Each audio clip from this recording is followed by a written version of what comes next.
విషయం ఏంటంటే తనుజక్క ఓడిపోయినా సరే మా మనసులను గెలుచుకున్న ఏకైక వ్యక్తి తనుజక్కే. ఇట్లా వాడిపోయిన వాళ్ళందరూ ఇదే కంటెంట్ చూస్తారండి. అది కాదు మా లేదన్నా ఆమె నా ఇంతే ఇంకా మెక్క. అప్పుడు తనూజ ఓడిపోవడం కారణం మెయిన్ రీజన్ మీరే అన్నారు. అందరూ మీరే అన్నారు, ఎవడాడు అందే జనాలు అన్నారు. జనాలు కామెంట్స్ అంటున్నారండి. కామెంట్స్ జనాలా? రజనీకాంత్ పార్ కాడ మేము నువ్వు మీరు ఏడ్చి, ఒక్కళ్ళే- ఏడ్చి, మీరు ఒక్కళ్ళే ఏడ్చి. support చేసి. ఆ, ఏడ్చి ఏడ్చి ఏడ్చి ఉమ్. ఒక ఆడపిల్ల ఏడవడం వల్ల తనూజ ఓడిపోయింది అన్నారు. నువ్వేమంటావు? 100 మంది 100 రకాలుగా మాట్లాడతాడు. ఆయన్ని పట్టించుకోకూడదు. ఫస్ట్ మరేం చేస్తావు? పడుచుకోకుండా వాళ్ళకి ఏది చేత కాదు, చేయడం చేత కాదు, ఎంకరేజ్ చేయడం చేత కాదు, ఓటు వేయడం రాదు. తిని తొంగోని ఏం చేయాలి అర్థం కాక ఎవరిని మనం కించపరుద్దామా, ఎవరి గురించి నెగిటివ్ గా మాట్లాడదామని మాట్లాడతారు.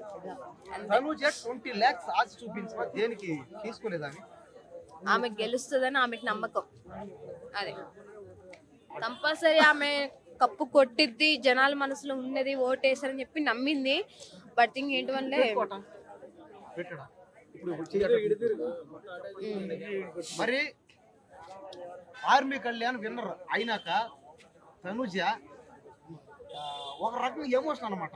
అంటే కాస్త కుళ్ళు, అదొక ఆశావాది అన్నట్టుగా మనకి ఫేస్. నువ్వేమంటావు? కుళ్ళు కుతంత్రాలు ఉంటే ఎందుకు సపోర్ట్ చేస్తా అన్న? కుళ్ళు కుతంత్రాలు ఏమీ లేవు.